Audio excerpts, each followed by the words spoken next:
When you're smuggling from like Asia and places like that, are you afraid you're going to go to prison? Nobody. You're only afraid if you're thinking. The whole object of this game is you don't think. Hey, I'm former marijuana smuggler Brian O'Day, and I'm chatting with Staxx.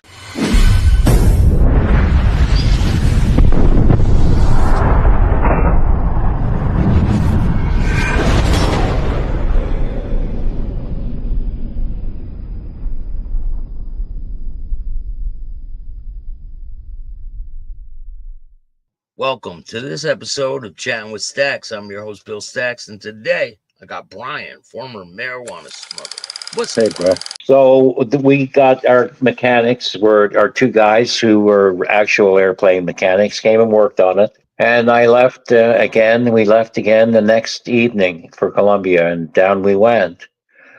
We landed at a landing strip at a salt mine outside Riohacha in the Guajira Peninsula, which is a border between Venezuela and Colombia, in total indigenous territory. So we landed there. When we pulled in on the strip, we could see the truckloads of pot, guys running down with machine guns, shooting them in the air. Yeah, it was just like the Wild West.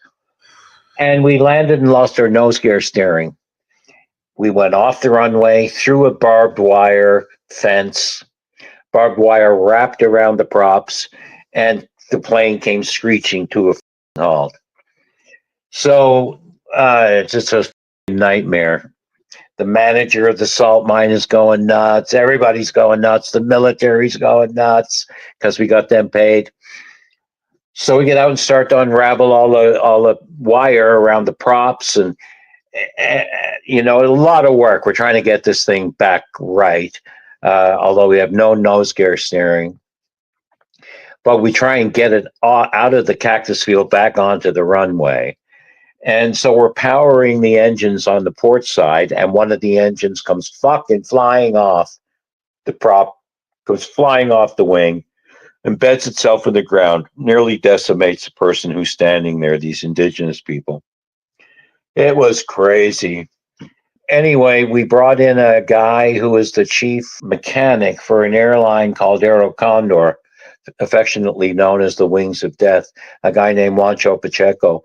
He came and fixed the nose gear steering, couldn't do anything about the engine that flew off, but patch it up, patch a hole in it, rework the gas lines, and it would make it on three engines. So off we took, 16,000 pounds of pot, three engines, got out 2 minutes, and lost the second engine on the same side, and down we went.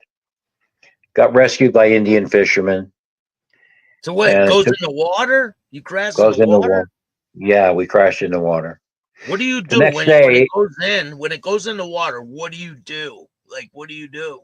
we go burst out through the window in the cockpit, and we see these fishermen, these Indian fishermen, that are some ways away from us, and for sure they saw us go down. So we just started swimming in their direction, and they came in our direction and rescued us. So the And we whole dropped the plane name of. gone. Plane gone. So the tail of the plane is sticking up. The next day, every fucking newspaper in Colombia had a picture of the tail of this plane sticking out of the Caribbean, and it said, "Plane load of cocaine down off Rio Hacha." And there's no cocaine on that, of course. It was all marijuana. But cocaine makes for a great headline. Yeah. So I did a few things not big after that from Colombia, and then a little bit from Belize, and then met some people who are working in Southeast Asia, and started to put together some massive loads there, and eventually put together the last load I did was 75 tons, and pulled it off with the DEA looking at me. How do you do that? I knew that they knew, but they didn't know that I knew they knew. And I orchestrated something for them to look at.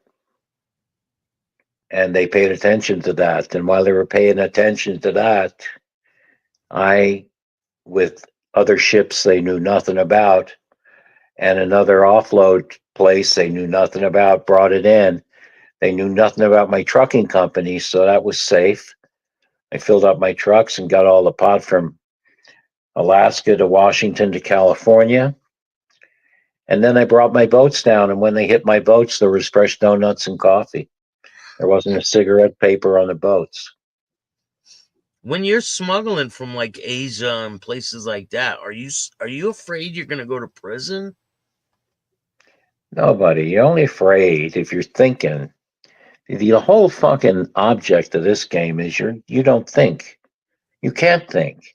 You make a decision, then you don't fucking think about it. Yeah. You know, a person once said to me, this was the third day of a run, no sleep, standing in a friend's kitchen.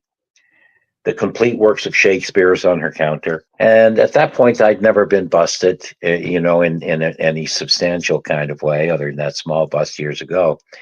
And I had just come back from Colombia with a load of coke. And she said, "How come you don't get busted?" And I said, "Because I don't think about what I do." And she said, "What?" And I said, "I don't think. I make a decision. If I'm confronted with an opportunity, I make a decision to do it or not do it. Whatever the decision is, I don't think about it again. I just go with it, whatever it is." And I find that that gives me access to my gut knower, not my head confuser. At that moment, may God strike me dead. At that moment, I whipped open the complete works of Shakespeare. Pericles, Act 1, Scene 1. This is what I read at that very moment. That it is known is well enough. What grows more known grows worse to smother it. It's like, what did I just say? I couldn't believe it. Anyway, that was the deal, not thinking. And no, you don't think about going to jail, because you think about going to jail, you're going to jail. And I never planned to go to jail, but eventually, there were 110 guys in our crew. They indicted 55 of us. 53 of them talked. Two of us didn't. I didn't, and my chief engineer didn't. Before we get to that part, say you have a load of you have it, it's coming in. When it hits wherever you're going with it, can you explain to me what happens next? Like, what do you do? And when you get this money for all this, what are you doing with the money? Well, it's marijuana, not, and so it's that, like, that last load was worth about $240 million. And we had places filled with boxes of marijuana and places filled with boxes of money. So a bunch of the money ended up on jets and went to Europe and went to Switzerland and went in banks. A bunch of it bought art. The art was then taken to Europe and sold. Bought the art in New York, so you don't have to move the cash. And you buy art that you can sell elsewhere. And are you buying any flashy things like cars and houses and things like that? No, no, I had cars, but just like, every American has cars.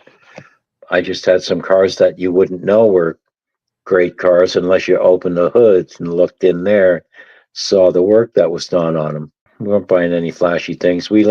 My kids still live there in the mountains in Los Angeles, live in a house that was built by a pioneer woman in the early part of the 1900s. They're not near the fire zone, are they? They're not far from it right now. It's closing in on them, Wow, that's pretty crazy what's going on out there. I'll say.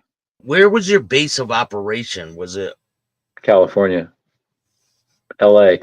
The last load, the base of operation, the main base on the ground base was Washington, Seattle, but our crew is all California. so when you're raking in that kind of money? It's like an insane amount. Like, what are your plans with the money? Are you like There's when you got 110 people working with you, everybody wants $1 million. Okay, Yeah. there's only 250 million.